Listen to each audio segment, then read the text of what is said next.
Welcome back. The question we are doing now is, how did Ved's father deal with his son's blindness? Let's learn how.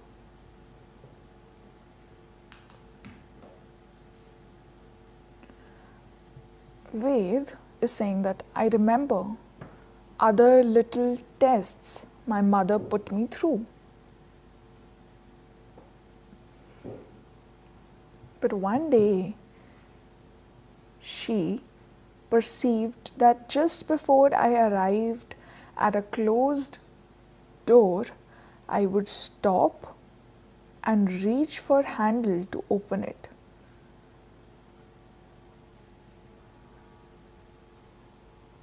She began letting me go about the house by myself, and she discovered that I seldom ran into things.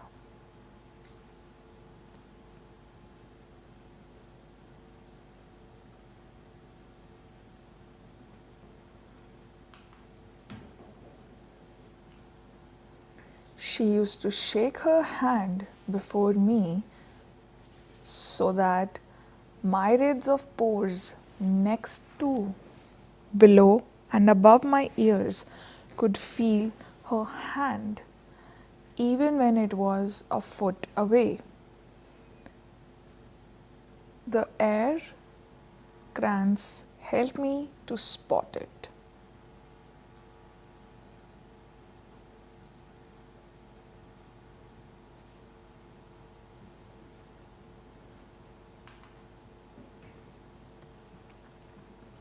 As you see in the slide, although in my case there was an obstacle that seemed unsurmountable, father was determined to try everything. He read all available literature on blindness. He learned that almost all India's blind people had turned to begging for their livelihood or became owners of pan and bidi shops and spent their days rolling nuts and condiments in a betel leaf or tobacco and cigarette paper.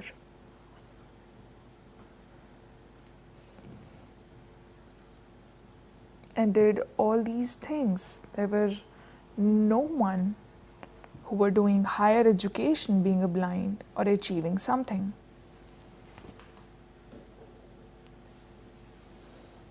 The replies were not optimistic for the blind educational facilities.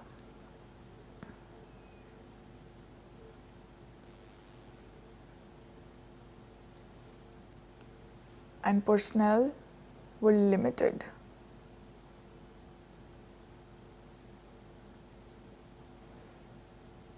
And often the schools became semi-asylums with all ages grouped together in classes without any graduation system.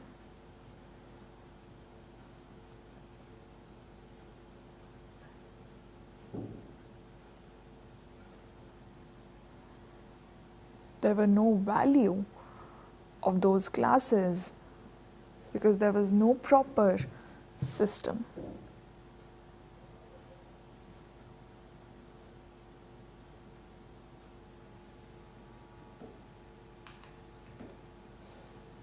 My father still persevered, for he knew that my staying at home would result in my becoming a pampered child. He realized as well that I would have difficulty playing with normal children and that my mother would always be afraid to let me leave the immediate premises.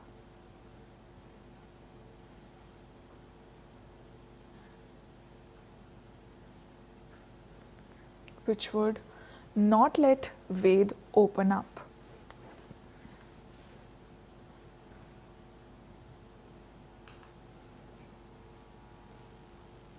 At last, he heard of Dr. R.M.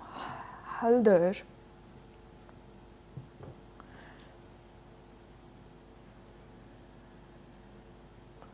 principal of Dadar School for Blind in Bombay.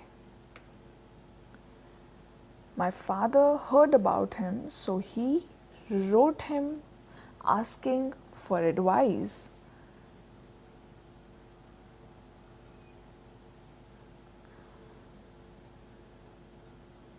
And Dr. Haldar showed unusual interest in my case and promised to take special care and personal responsibility for me if I were sent to his school. He was a great person. When my mother learned of my father's decision to send me to Dadar school, she was appalled. She could not understand the reason for sending me 900 miles away from home to attend school with orphans or children of the poorest classes. Yet she placed her faith in my father's superior judgment, and in her quiet way, she agreed.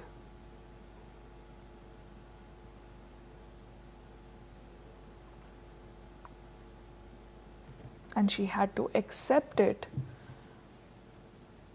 And she agreed to let Ved go to Dadar's school.